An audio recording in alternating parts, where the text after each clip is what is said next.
We could call this the return of the prodigal gun salesman. We haven't seen Forrest in a couple of weeks between his vacations in Mexico and then, of course, lots of other things going on in his personal life. See, I do read your Facebook Oh page. yeah. A lot of happy news there, but I do want to say, hey, welcome back. Thanks. It's great to be back. It's been wedding season in Idaho is really the month for it, September. So I've been DJing a bunch of weddings and traveling all over, and it's been fabulous. So I was going to say, you've got to see all of Idaho and Mexico in a matter of about 4 weeks. That's not bad. yeah, it's awesome. And I just booked some tickets for Phoenix and some for Italy. So those are coming up pretty soon. So Italy would be nice too, especially this time of year because it's got that California oh yeah, climate. I'm gonna go in April, but it should be fabulous. Oh yeah, So yeah. I was reading up on this at a place called Positano, which is on the western coast of Italy, and it says that is the ideal time of year to go to Italy. So in you April, you you yeah, picked it, yeah. yeah, it's gonna be great. I'm looking forward to it. So as we talk about travel today, we want to mention we're going to also talk about firearm safety, and all of these issues because, of course, Forrest is joining us from Washington Street Pawn, which is one of the major dealers here in town when it comes to firearms. As you like to point out, if you don't have it in the store, you can generally have it within 48 hours. Oh, absolutely. We just this week we've seen a big surge. Lots of guns being ordered in, lots of trades. I think that's one people don't realize. If you go to a big box store, you got to go buy what they've got and figure out how to get rid of your old gun. If you bring it to me, I'll consign it, or I will flat out just do a trade for you, do a really fair trade, so you don't have to lay out as much cash. You get rid of your old gun, you get your new one in your hand like right away. You don't have to spend 5 days on the internet dealing with dicey people you don't know. I mean, you just bring it to me, trade it, and then I'll deal with the dicey people that you don't know. So it's I, pretty uh, good. I was thinking the other day, and got thinking about the business you do and the like, because there was the fellow in Minnesota who stopped an attack at a mall, and he is a firearms instructor, and he was off duty as well as a police Hmm. officer. But you've talked extensively with us in the last several weeks about the need to be trained and the need for instruction and that muscle memory, and obviously he had it in that situation, and he potentially saved some people's lives at that point. Yeah, and I think one thing that really helps, he was also a USPSA shooter. So we have a club here, the Magic Valley Practical Shooting Association. It's right here in Twin Falls. It's a great group of guys and gals. Um, So he was also trained to shoot under a little pressure. Now, when you go out there, everybody's very friendly. You can be the slowest shooter in the world, or you can be a real speed competitive shooter. You shoot in a controlled environment. They'll have a clock on you, to time you. If you want to just go out there and casually shoot and take your time, it's okay. You shoot against yourself. If you want to get better and improve and drive yourself and be one of the best shooters, you can do that too. But it helps you train under a little bit of pressure. It helps you think while you're trying to move, about magazine changes, about sight picture, about trigger manipulation. It helps you train under a little bit more competitive circumstance than just standing there shooting a paper target. That's a great way that's really cheap to keep up in your training. If you've taken a class, if you become a member, it's $50 a year. Then the weekly shoots, we shoot the first and third Saturdays at 9 o'clock in the morning out at the Jerome range. We have our own range. It's on the right hand side there. It's the Magic Valley Practical Shooting Association. And then if you're a member, it's only $10 to come out there and shoot, and they provide all the targets, they provide everything. If you're not a member, the first time you come shoot, it's free. After that, it's $15 every time you want to come shoot. But it's a great organization. We've got some great, really fun female shooters. Christina was on here. Right, right. We've got some great male shooters, and everybody's very friendly because they just want everyone to come out and have a good time. It's not like you're going into some really competitive environment. Everybody there is just there to shoot and have a good time, and the stages are very creative. I mean, you're going through doorways, you're going through hallways, you're sitting at tables, you're doing shooting in all these different scenarios, and it's a ton of fun. Christina's story is, you had mentioned this, that sometimes that there are people who have bad experiences when they first take this sport up. sport, or sometimes, of course, it's more than sport, it's self defense, and there's so many other things wrapped in. But they have a bad experience and they walk away from it for good. But she ended up, after a not really great experience, eventually coming back. And now, to say, to put it mildly, she's really into what she's doing. That's obvious. She's our best female shooter out there at the club. You saw her personality. She's a ton of fun. But she's worked hard. And we went over some different firearms. We got her a gun that worked good for her hand, that worked good for her situation. We had the trigger job done on it. All those things are going to help you be a better shooter. But I think the biggest thing is she is a classic example of going out with someone who didn't know what they were doing. Her shooting couldn't figure out why she wasn't hitting the hard target. It's not the fact that she didn't have the possess the skills to do that. They just didn't. They taught her the wrong things. That's why it's important to go to a good trainer and learn the right technique.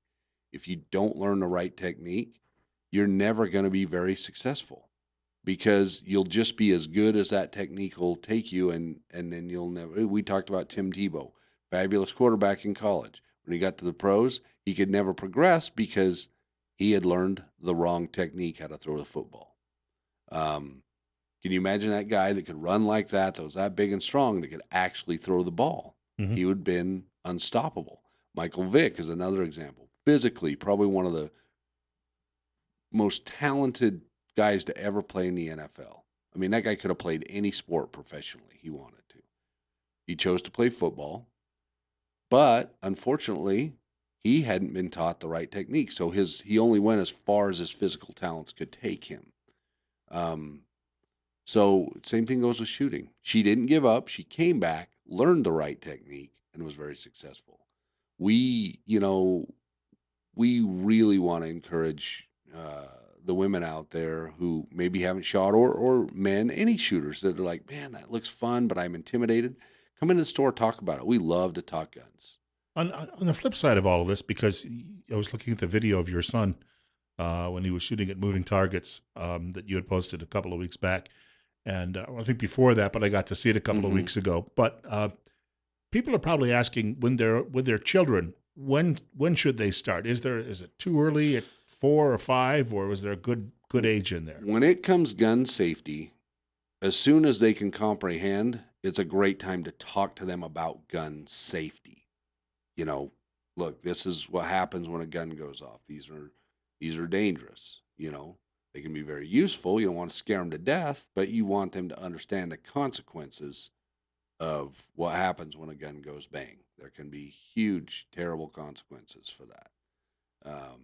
If not pointed in the right direction, not used in the right situation. Actually, start shooting my boys. I got them a little single shot 22, and it's gone through all four of my boys, and they've all shot that.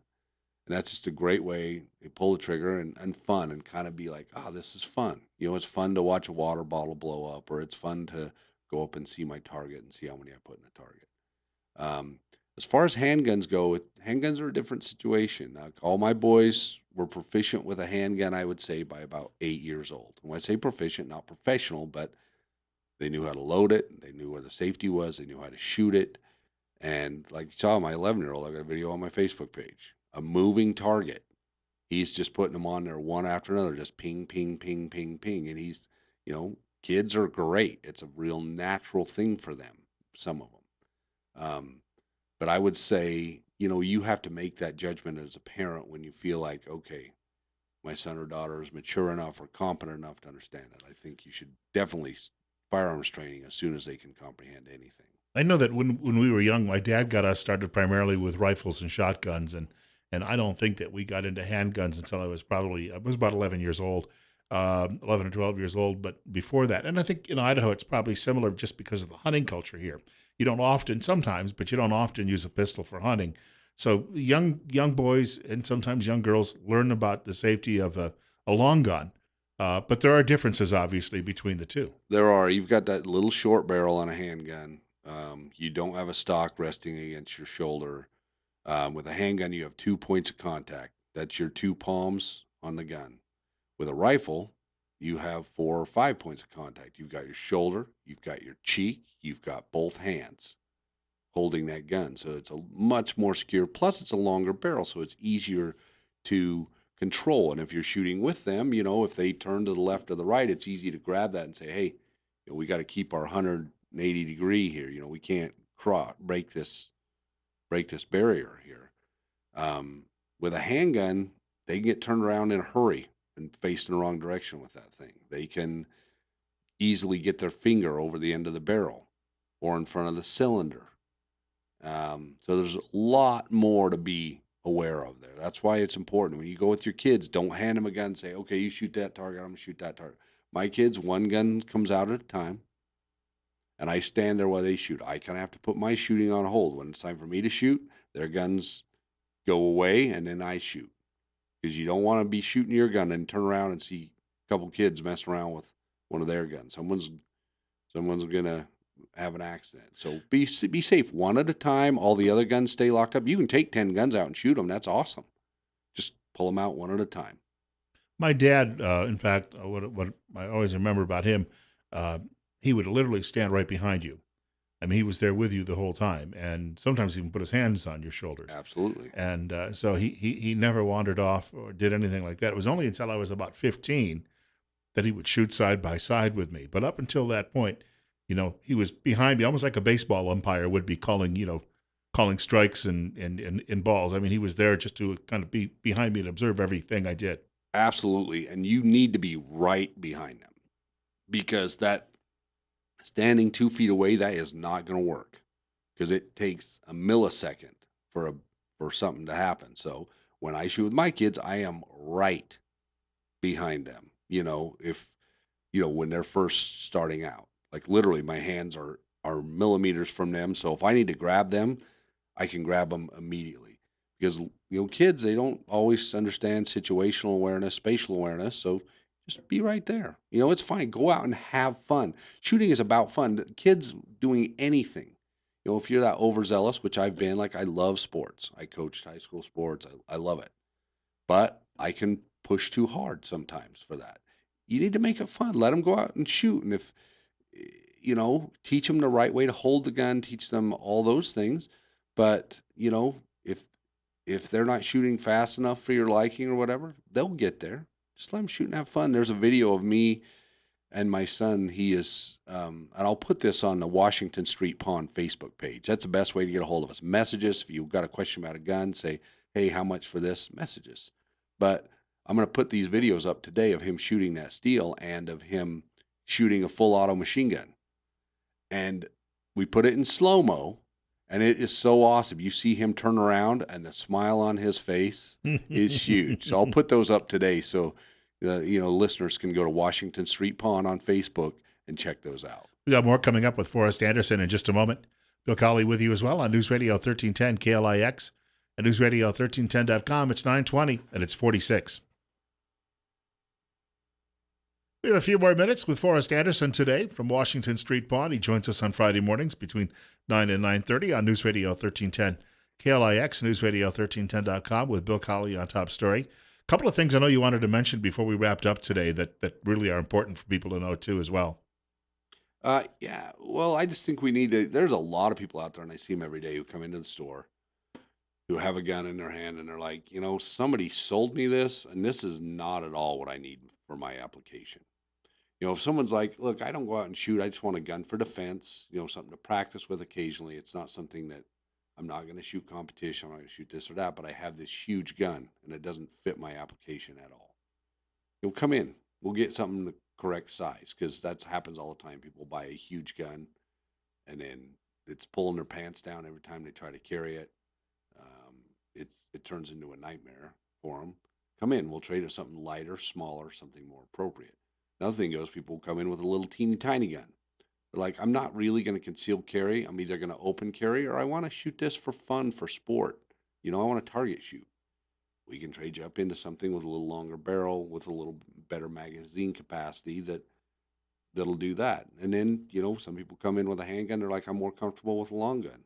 An AR-15 or a 12 gauge makes a great home defense weapon or a worst case scenario weapon. There is a certain percent of the population that likes to prepare for when The worst could happen. Well, we can prepare you for that. We've got all that stuff.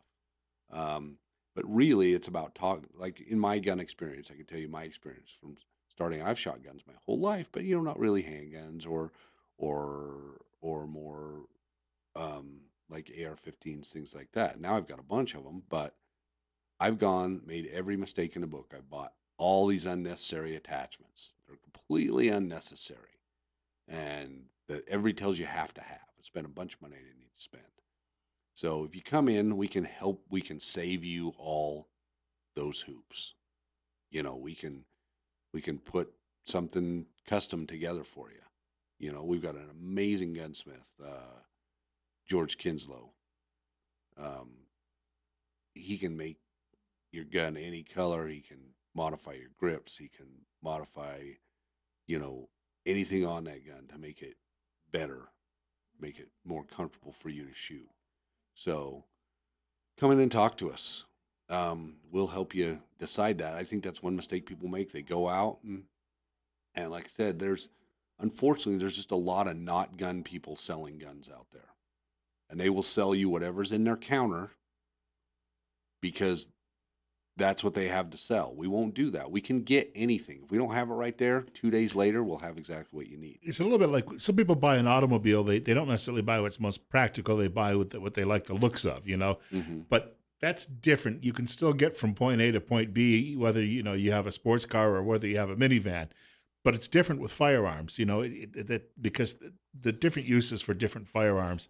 It's not like having just the same four wheels to drive everywhere. Exactly. I look at guns like I look at relationships.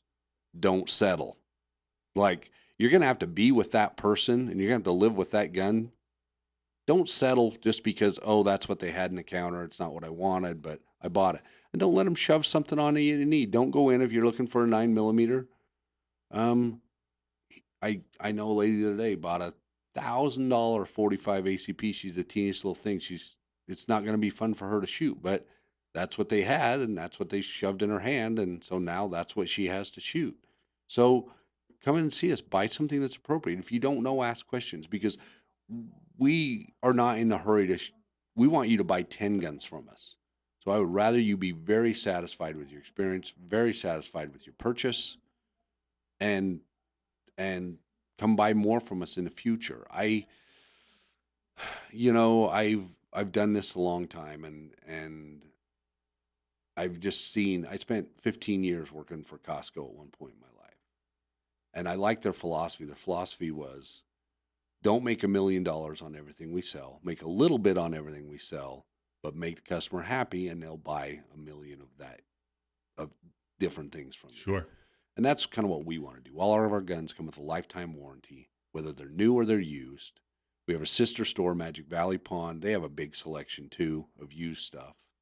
So between the two of us, if you can't find it used, we can get it in new in 2 days. We got about 45 seconds left. Little preview of next week you have too, right? Yeah, next week I really want to talk about selection. What's the best gun to select for home defense? What the best gun to select for concealed carry and maybe sport shooting. I mean, I think people have this like little teeny box that they think that these things need to fit in. Basically, what it boils down to is what are you most proficient with? What can what's the design of your house? Do you live in an apartment building? Do you live in a farmhouse? Do you have neighbors close to you? All those things factor into that decision. We'll kind of talk about why, if you live in an apartment building, a 44 Magnum is probably not your best choice for home defense. We want to thank you for coming by again today, and the website, rather the Facebook page is. Washington Street Pond. Just look us up. Come into the store. Like I said, we're not a big, huge, fancy box store. We're just a little store with a bunch of fun guys. We laugh a lot in there. We always have something goofy going on. Come in, meet us. We'd be happy to take care of you. Want to thank Forrest for coming by today, and got to mention rain continues throughout much of today, but we will probably reach the mid 50s, possibly. It's 45 though right now at 9:30 on News Radio 1310 KLIX and News Radio 1310.com. Bill Colley as well with top story.